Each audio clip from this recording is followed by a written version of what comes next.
instead of picking it up and I'm sorry, falling on it because it's a loose ball bouncing anywhere, he decides to try to pick it up and run with it.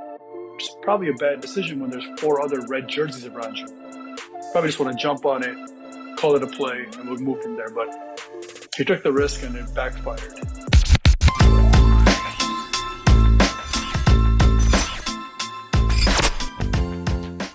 What's going on, everybody? Welcome back to another episode of the Think RBA podcast. I'm your host, Ken. With me, as always, Mr. Okeda himself. Hak, what's going on, brother? Okeda, sir. How are you doing? We're in a different setup. Yeah, different setup this different week. Yeah. So we get a little context for those who are following. We have a pretty set recording schedule of Sunday nights, but there was something going on this past Sunday. Little big event, right? Yeah. Yeah. The event that shuts America down for a little bit. Well, it sure shut Think RBA down.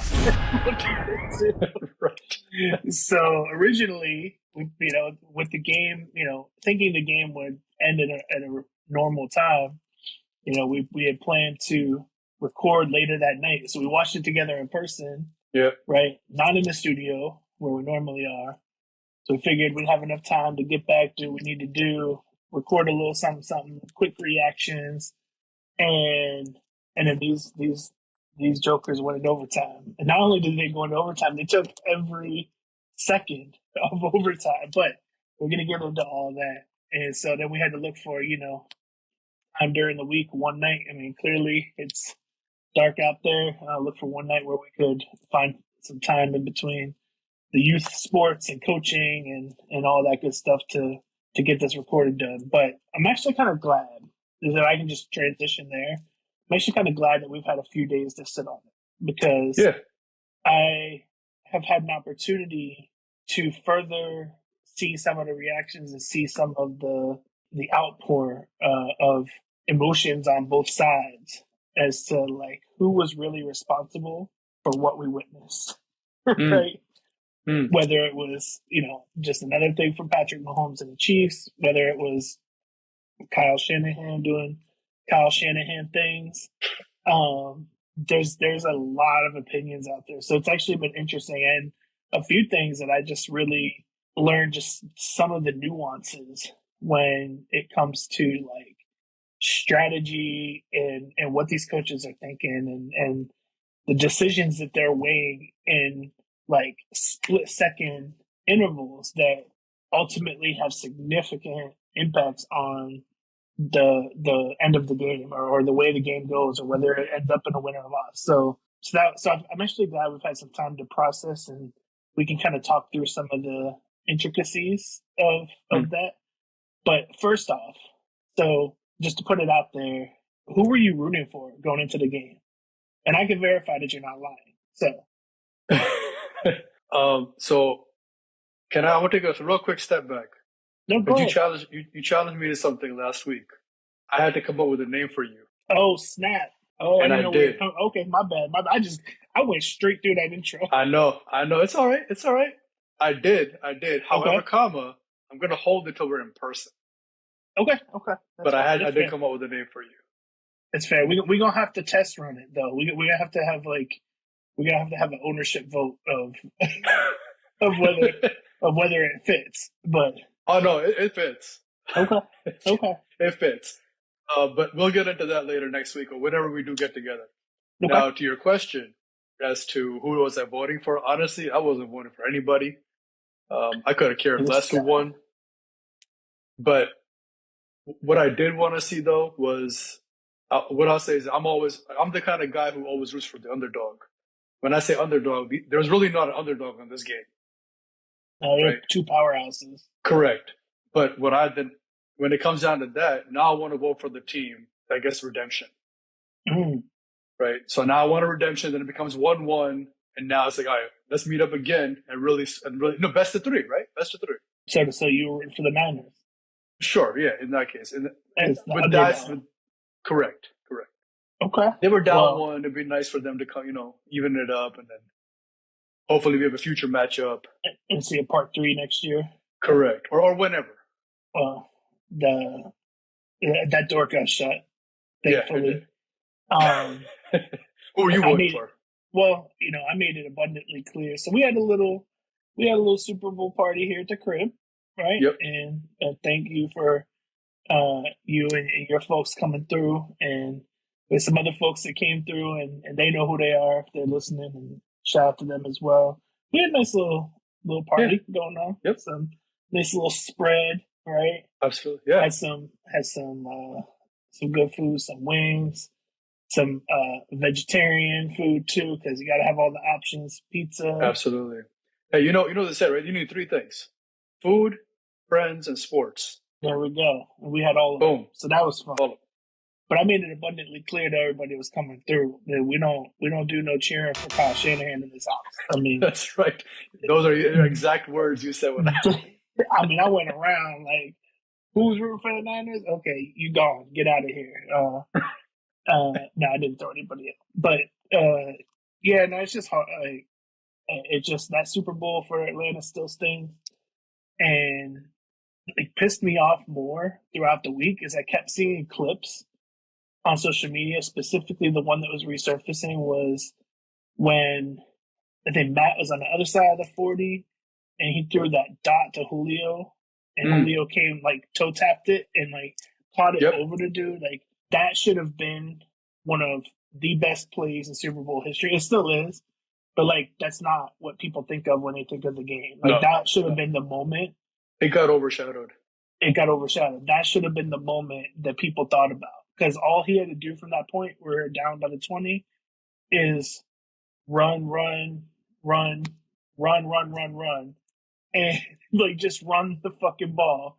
And even if we just kick a field goal, we stop them from scoring. We stop that momentum, and there's no way they have enough time left to come back and tie that game at that point, because they would have been down to two scores, two, three scores, whatever. At that point, like we would have put it out of reach, and it just irks me. And then I saw some stats, that was going through when Kyle Shanahan is down. I'm sorry, when he's up, rather. Mm, And when you're up, most football coaches have the tendency to run the ball. I mean, you mix it a little bit past. You want to keep your foot on the gas, right, so to speak. But like you you lean more towards running the ball, grinding out the clock, right, right? Limiting the number of possessions for the other team. Like that's standard football correct, 101. right. And this guy, like almost 75, 76% of his plays when he's up are pass plays. Like it don't make sense. I mean, maybe that's why he's starting to get a reputation now of losing leads, especially in big games. So I wasn't. Maybe he's the Dan Campbell before Dan Campbell. No, but see, Dan is different though. Dan is he's not coaching that way. He just gambles a lot. Dan Okay, just yeah, gambles that's a true. lot on fourth down. But I'm saying, like, when normally you go and you can, Dan have no problem. He has two workhorse running backs, and so does Kyle. Like, you got Christian fucking McCaffrey. Like, run the ball, right? Yeah, Even in that Super Bowl with Atlanta, we had Devontae Freeman and Tevin Coleman. Like, run the ball. We had two good backs. Run the ball. Run the ball. Run the ball. Run the ball.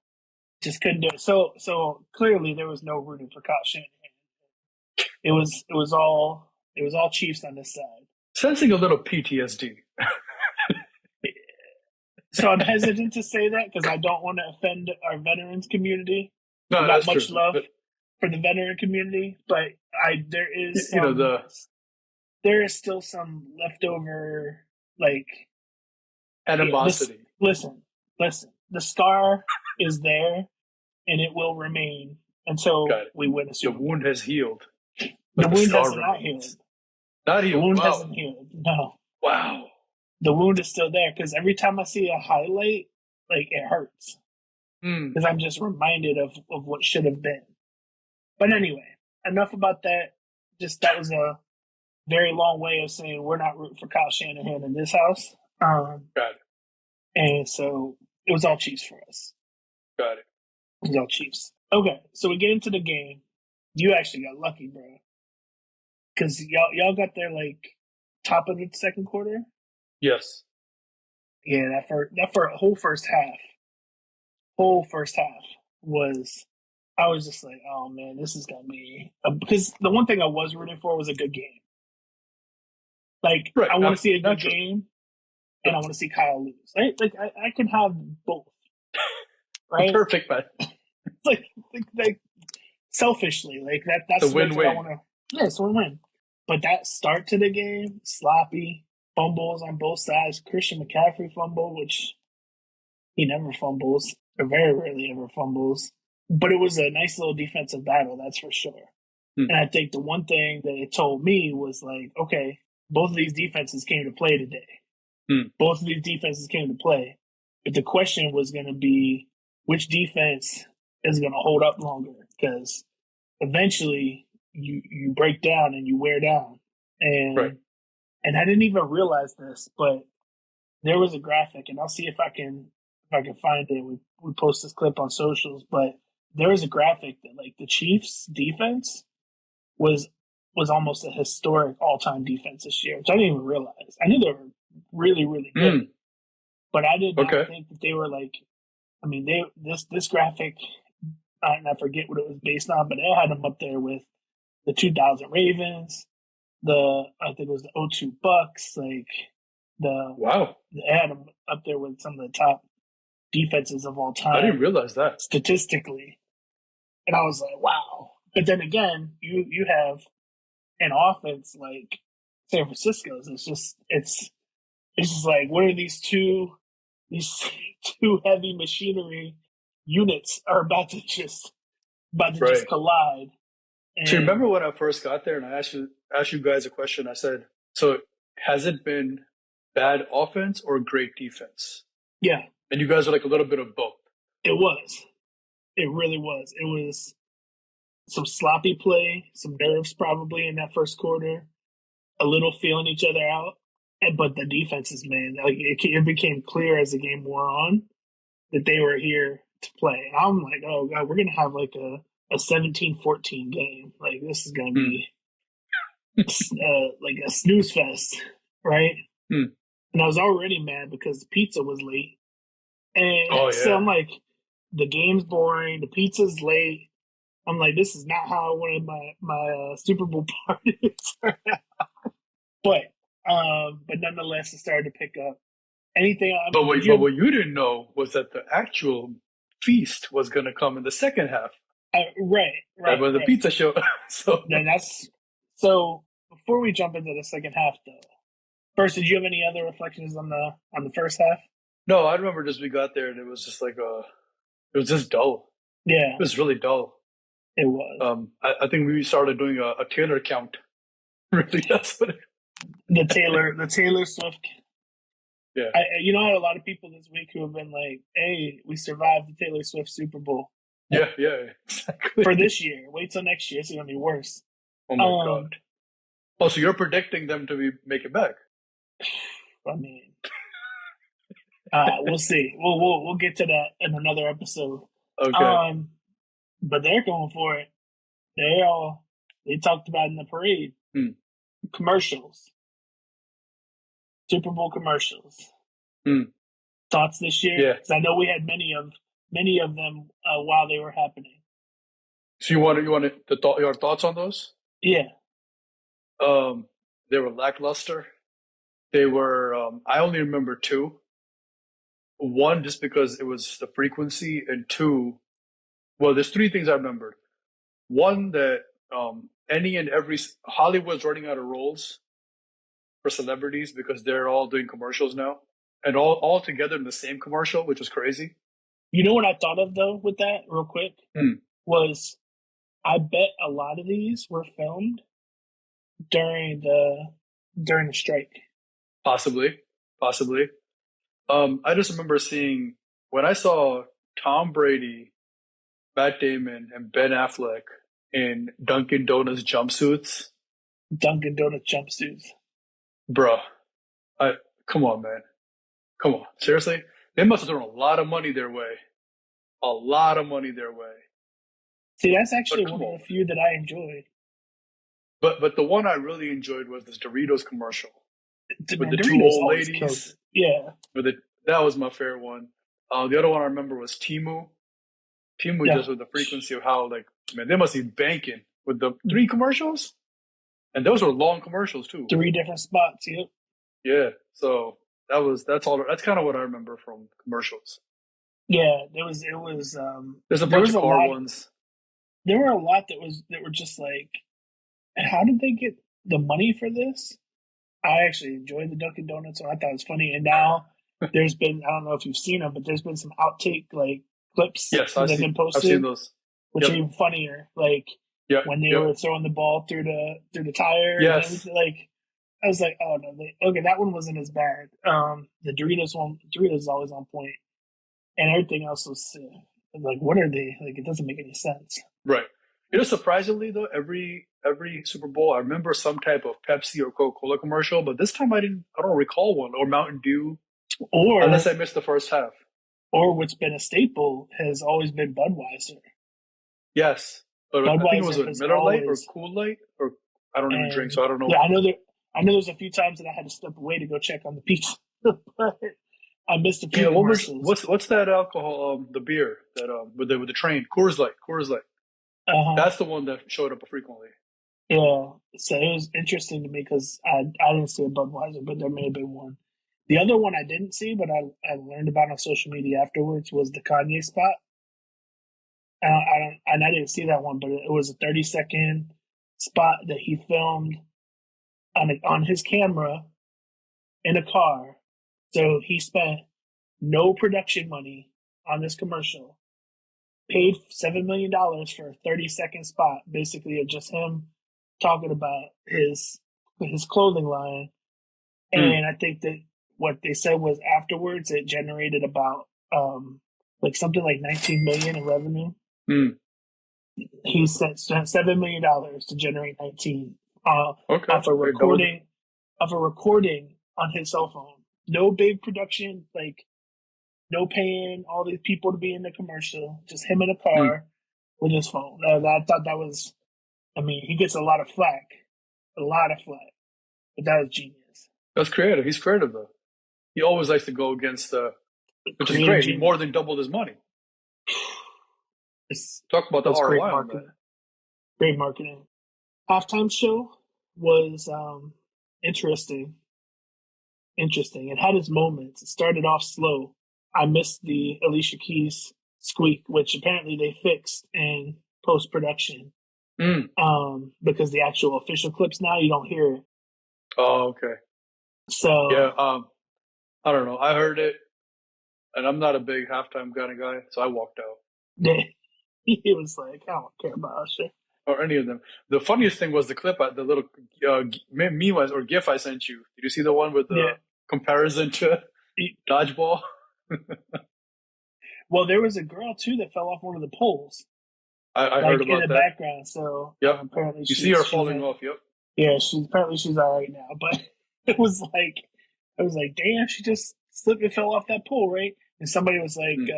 the internet does what they do. Somebody was like, that's that, and that, folks, is why you don't lie on your resume. So you know what I have been seeing a lot of? A lot of those people who fell off, or the guy who streaked that we never saw a video of. Mm-hmm. These people went on TikTok and explained and tell their whole story. Now, I don't know if it's really them, but people are taking advantage of that opportunity, apparently. Yeah, I don't know. I don't believe the streaker one because I've heard that story before of a Mm. streaker that said, "Oh, I knew that Put the a bet bed, no, I down. made the bed and blah, blah." Like that's been done before. Okay. That's not new. So I was like, I don't believe that one. I don't know about the girl who fell off the pole, or if that was just somebody taking But advantage that's of the but situation. that's the one. That's the one where you mentioned about don't lie in your resume because she talks exactly about that. Yeah. So, So I don't know. yeah, but there were a lot of there were a lot of people going crazy on the good old X about that one. Every year, man, halftime shows this big like yeah. So next year, New Orleans, Mm. man, if they don't have Lil Wayne perform, They got to. They got They to. have to. It has to Yeah, be a Young Money halftime show. I'm absolutely. starting to. I mean, I've seen it on social media too, but like Young Prime Money, was talking Master about it. P. Prime Yeah, Dion was talking about it. Like, yeah, we gotta have a Young Money halftime show for sure. I mean, Young Money, and probably No Limit collab Ooh, on that. ooh, that'd be crazy. Yeah, That'd be get some crazy. Master P out there, Wayne, Get to Birdman. say, I don't know. I don't oh, know. I don't know if they're all like on talking listen, terms with each other, listen. but Money talks. There's a way. There's a will. There's a way. that's true. That's true. Um. Okay. Anyway, enough about the theatrics. We can go back to the game. So third quarter still kind of started off a little bit slow, but then things started to pick up. Business started to pick up, and we Yeah. started to see the game kind of matriculate a little bit more. And it was like, okay, these teams are starting to get a little gassed, a little winded. The last game of the season, they've been grinding out. Think about it; they've been grinding out since July, in camp and everything else, all the way through 17 weeks. Right? We have an extended season now from before. They're tired, and it really was one where I think San Fran still had so Kansas City went ahead, and then San Fran came back, and I was like, oh, San Fran might actually. There was a moment where I was like, man, San Fran might actually take this. But the first big moment of the game to me, like key moment that was that helped determine the outcome, because even those fumbles, like, well, was it Pacheco fumbled, um, Christian fumble, like nothing really happened on those next possessions that really altered the game too much. The first real thing that happened that altered the game significantly was the block PAT. The block Mm. PAT was like, that was the point where I was like, because that's where San Fran went up again. Yep. And they had the opportunity to go on 4, which means Kansas City needs a touchdown, right? Well, Kansas City didn't get a touchdown. They got a field goal to tie and go into overtime. So Yep. had that extra point not got blocked, had he not gone, I think he got low on the ball and pushed it. And I mean, that was a huge, Yeah. huge play. I don't know if that 1 was in the point. original script. I don't know if that was in the revised script. Did they write a new script at halftime? I don't know. Hold on, let Wasn't me in the check script. real quick. It wasn't in the script that I had. Okay. But that was a huge play. That was, to me, a turning point that I feel like if you give Patrick Mahomes, of all people, if you give any great quarterback, right? Right. Just that sliver of hope that, oh, now I just made this easier for you. Because even down 4, okay, now my mindset is I gotta go score a touchdown. Right. Point blank period. And I've got almost 4 downs to do it. In a lot of cases. Even from an offensive side, but from a defensive standpoint, now you're thinking, all right, they need to score a touchdown. We need to cover for a touchdown stop, not a field goal kick stop. Changes the way you play defense. Yeah. Changes your mindset, everything. I mean, it changed everything from play calling to the offensive defensive play calling to everything had changed. Because now, if you're Pat, you're like, okay, I want to go score a touchdown, but I can live comfortably knowing that worst case scenario, we kick a field goal. We have a field goal kicker that just broke the other field goal kicker's record in the same game, right? Like by a yard or 2. So I'm comfortable with my field goal kicker, and they just left that opening for him that I think really, really hurt them. I think that was the second time. There was one other thing that we forgot to talk about, and that was Greenlaw getting injured running onto the field. Yes. Like, for that to happen in this game, and we're kind of hopping back here for a second because we forgot that, we can't gloss over that. Because to me, like, as much football as I watch, I've never seen something like that. I've never seen No, I've never seen somebody like. I mean, yeah, people sometimes get injured in pregame warmups and things, but like they'll just tweak something that was already injured. But like he was just jumping to get his blood flowing, right? And Hmm. then and then when he landed and started to run, he must have landed awkwardly, and that kind of then stumbled because it hurt. Like I've never seen anything like that. Somebody getting injured running onto the field like that. I've seen it before. This is way back. I can remember the details of it, but was it a kicker or somebody or a quarterback? They jumped up to celebrate and they did one of these and they Mm. landed and they tweaked something in their knee and they were on the floor. So Yeah, okay. I guess I've seen that on a celebration before, but I don't know. It was just to me it that's was, like yeah, that's the first like if I'm on that team, I'm just like, damn, it's gonna be that kind of day. yeah, yeah. It's a Like freak accident. that's it's the Madden BS, right? When There you're you go. playing Madden and you see some Yep, BS happen, and you're like, here comes that Madden bullshit again.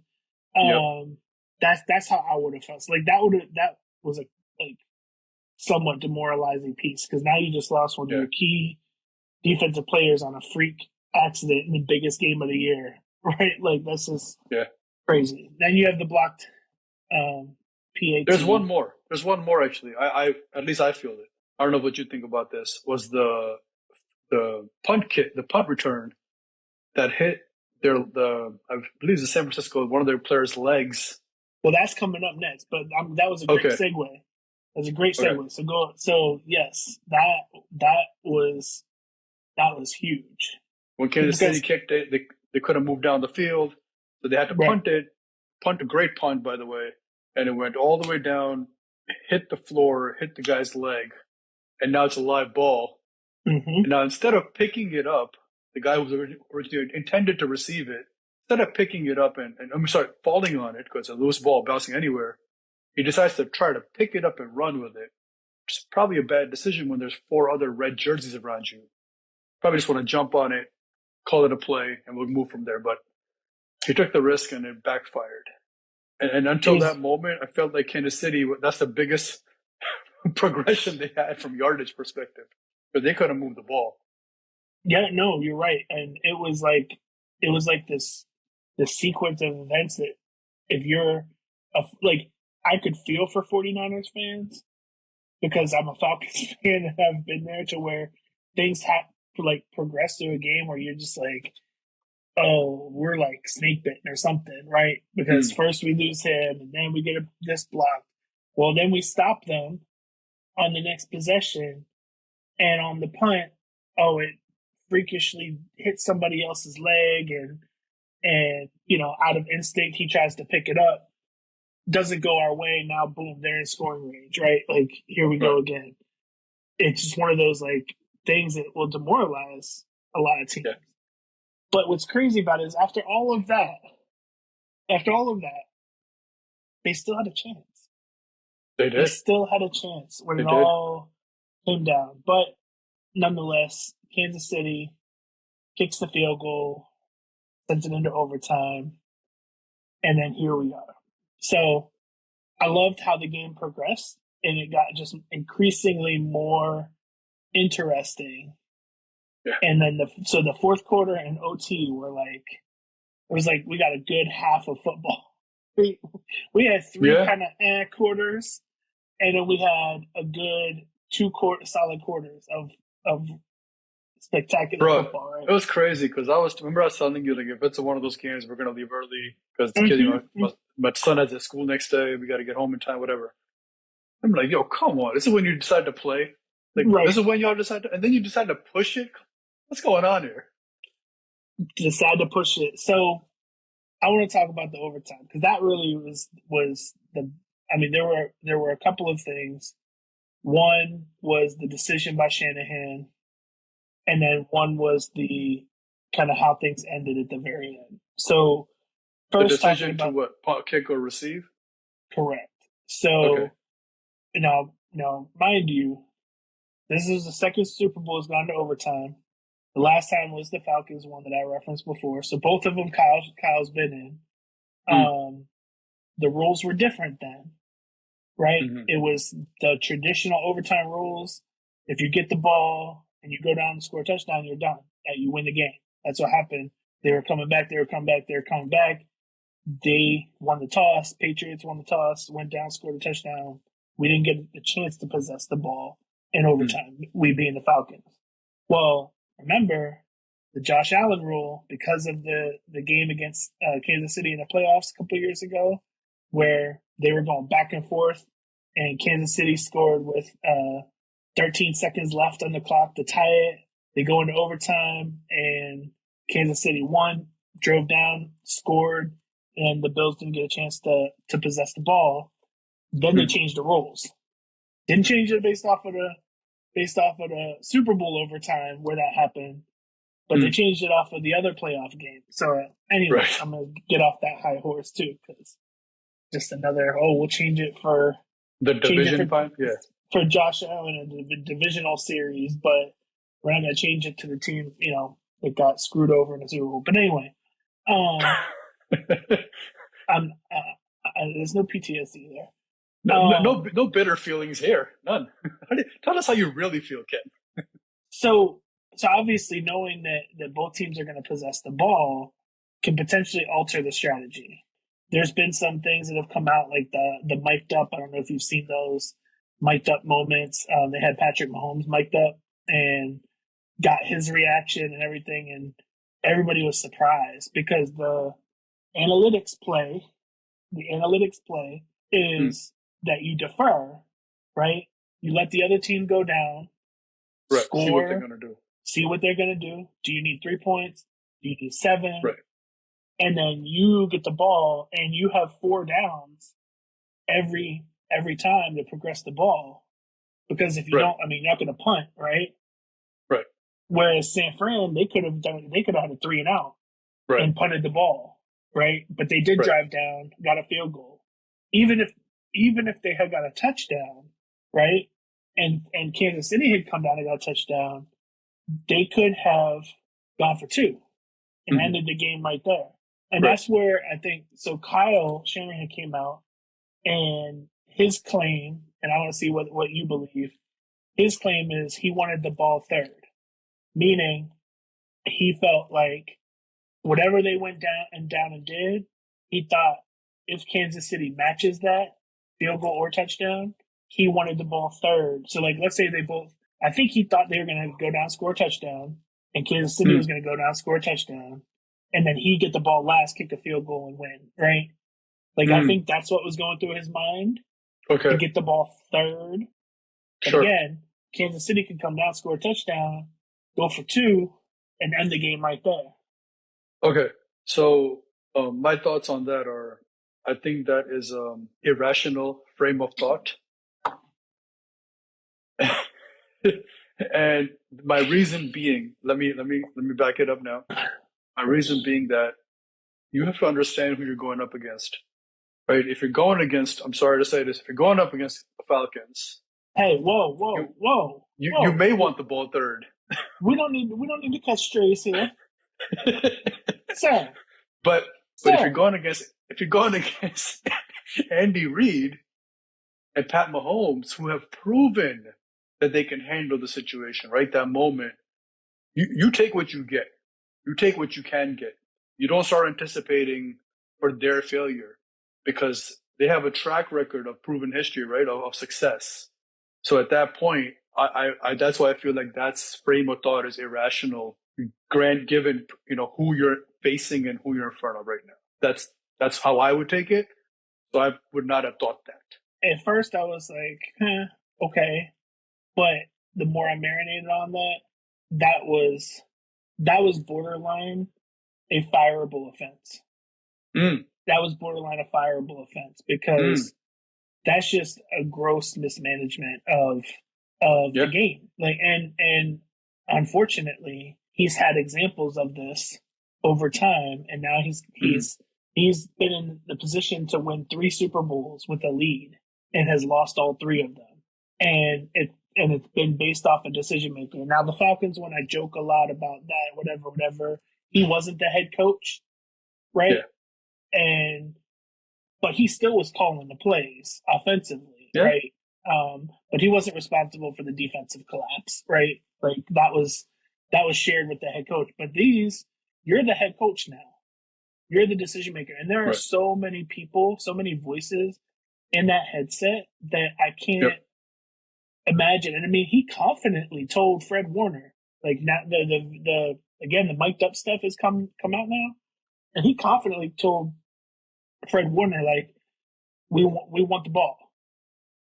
And then you can see when he says it, Patrick Mahomes' face is like he tried to no sell it a little bit, but you can see from his facial expressions that he was like, what is going on? And he's like, okay, yeah, we'll kick that way. And he ran back to the sideline and said, they want the ball. They want the ball. Like, everybody was shocked. And then Kelsey's like, good, we want them to have the ball. Because, again, now Kansas City knows how many points we need to score. Right. And we get 4 downs. And if we get a first down, we got another 4 downs. If we get a first down, we get another 4 downs.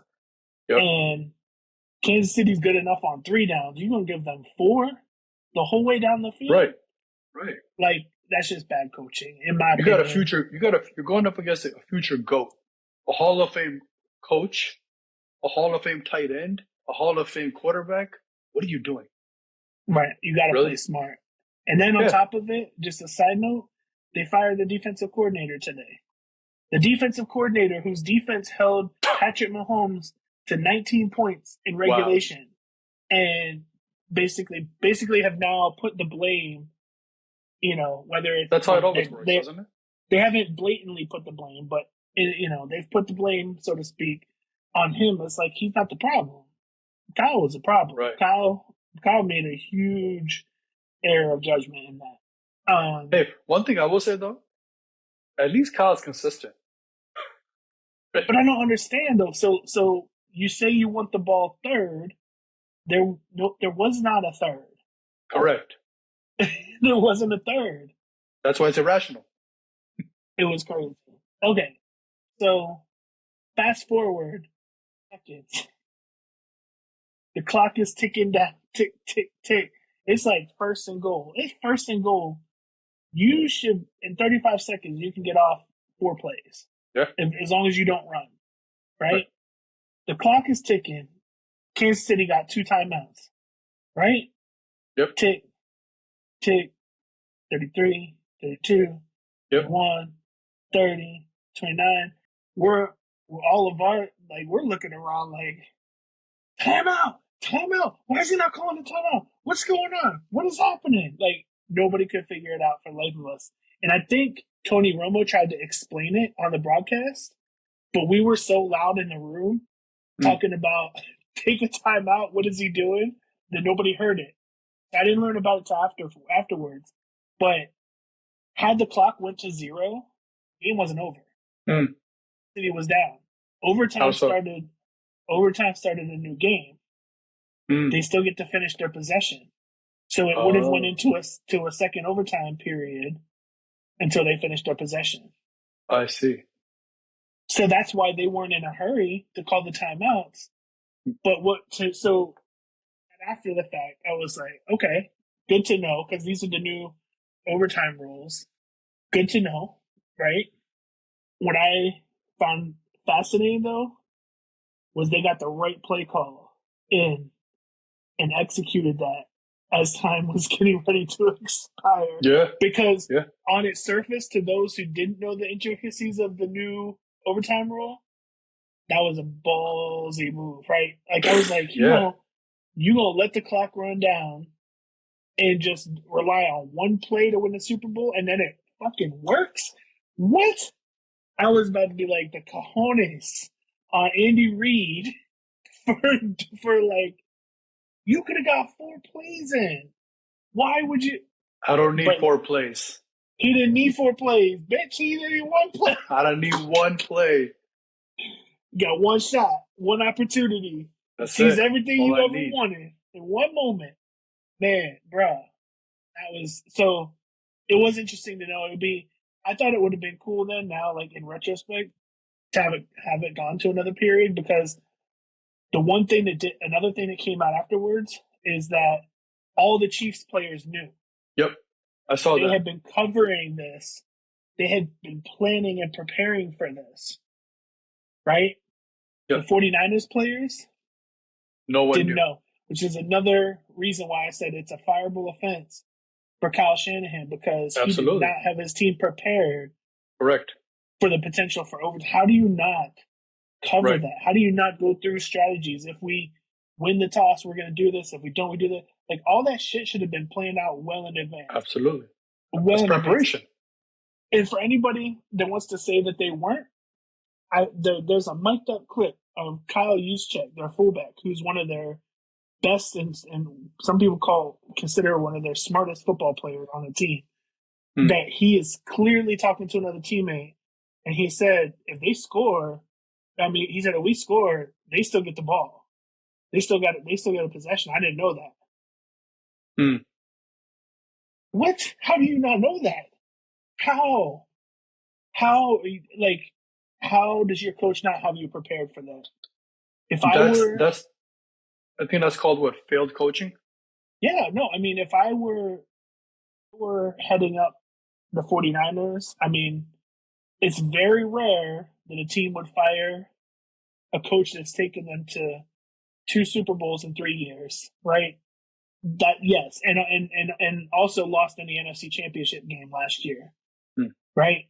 Like, he's been a successful coach in that aspect, but I would be taking a hard look at, like, okay, maybe you give him another chance, and you bring him in and say, listen, very clearly you didn't have this team ready to go, and they were not prepared, and this can't happen again. And then next time it is a fireable offense. Maybe that's what you do, because you give him the benefit of the doubt of his resume so far of two Super Bowl appearances and 1 NFC Championship game appearance in the middle, where they could have gone to the Super Bowl, but they lost all their quarterbacks due to injury. Maybe you give them the benefit of the doubt there, but that's unacceptable, bro. Like, if anybody else, if as a leader, you're not prepared and you can't prepare the people that are under your leadership appropriately for the situation, then what are you there for? Right. And I agree with all of that. One thing I'd add to that is, if you're going to give him another chance the third time around, this time I'm going to put somebody who's going to shadow you, and not shadow you to learn, shadow you to make sure that due diligence, because this is a big, big mental lapse, right? To not prepare your team for any and every situation in the biggest game of the year, of the season, that you literally play for. You play for this. And now you're here and you haven't prepared for every circumstance or situation possible. How? How sway? How sway?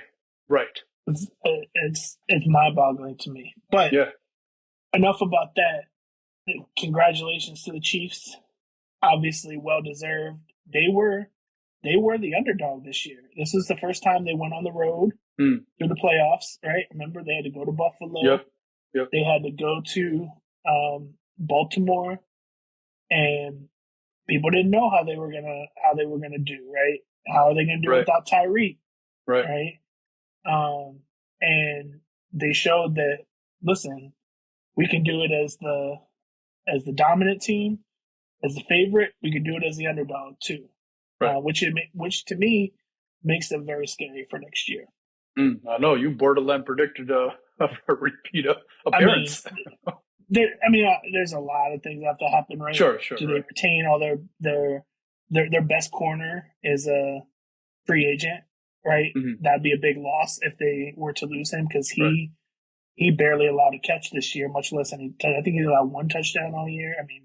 Had a ridiculous. We have to give credit season to Chris Jones, man. He put a lot of pressure on Purdy. And will they give him the money? Correct. Are they going to show him the money? Because he earned it. He wants the money. He says he's coming back. Okay. He says he's coming back, but they still got to show him the money, and he earned it. Right. Absolutely. Correct. But they still got other people to pay too. So that's where it's hard to say, automatically they're going to go back to back. But listen, they're here to stay. Like, they're not going anywhere. Oh yeah. They're not falling back out of the playoff picture. Right. And they could become the first team to do the three-peat, and God, was it since the Cowboys did it? And imagine if they pick up a big name wide receiver. Right. I don't think they need that. I think they just need to keep focusing on that defense. It's crazy. Yeah. But yeah, so I do want to give a side shout out though, and I think this man, regardless of whatever happened, absolutely deserves his credit and respect. And he's I want my damn respect, right? Mm-hmm. And that's Brock Purdy, Mr. Irrelevant. Yeah. Became relevant. Yeah. So that's he's a huge example, role model for anyone who was been an underdog in life. That, you know what, just keep working hard. You can make it there. He definitely silenced any of the critics that say that he's just a game manager. He's not just a game manager. Right. He can go in there. He can make some plays. And I think Cam Newton was making those comments. Cam was coming at it from a different perspective, though. He wasn't coming at it from the traditional game manager perspective. Okay. But he's right in the aspect of he's not going to make those crazy, like gunslinger Patrick Mahomes type crazy throws, whatever. But what he is going to do is he's going to take care of the football. He's going to make smart plays. He's going to, but he can still go and throw for 300 yards, like, and multiple touchdowns, no picks. Like, that's more than a game QB. Yeah, that's more than a game manager, to me. Right. But no, he definitely. I mean, he shouldn't hang his head. I mean, I know it's getting probably tough for them. And listen, the future's bright for him, man. As a Falcons fan, I feel for the 49ers fan base because I know what it's like. I've been there where you start dissecting the game, and it's like, man, if this would have happened, if that would have happened, that wouldn't have happened. Yeah. It's hard to go back and just think, like, just that one block kick would have put us ahead by a point, and they don't score a touchdown, we win. There's none of this happens, right? It's a whole. But you gotta follow the script, bro. You gotta follow the script. Definitely, I can't wait for next year's script. This one certainly ended with a bang. That's for sure. Yeah, it did. That's for sure. So, all right. Well, I enjoyed doing a little post Super Bowl dissection. I know we don't spend a lot of time covering, like the day-to-day games and thoughts because there's enough people out there that are giving their opinions on the day-to-day stuff. But I think it's still important for us to tap in when there's the big stuff, right? Absolutely. And be able to talk about our thoughts and opinions on that. So appreciate you entertaining it this week, and appreciate you for coming through for the Super Bowl party. It was a lot of fun. It was. I want to thank you for having us because I got to see you through my son, who's a Chiefs fan. Yeah. So, yes. Yeah, it was great. Was fun. Right? And you got to see his nerves and everything. Yeah. Yep. So when he was talking to me about it in the car, I'm like, son, I can't relate. I don't know how that feels, bro. But I mean, I don't know how it feels to win the Super Bowl, but I know how the heartbreaks feel for sure. Yeah. But I definitely appreciate y'all coming through, and next week we'll definitely be back in the studio and in person. We've got a lot of work to do. Yes, sir. Given that the next day is a holiday. So until next time, we appreciate y'all for tuning in. As always, stay positive. Think RBA. Peace.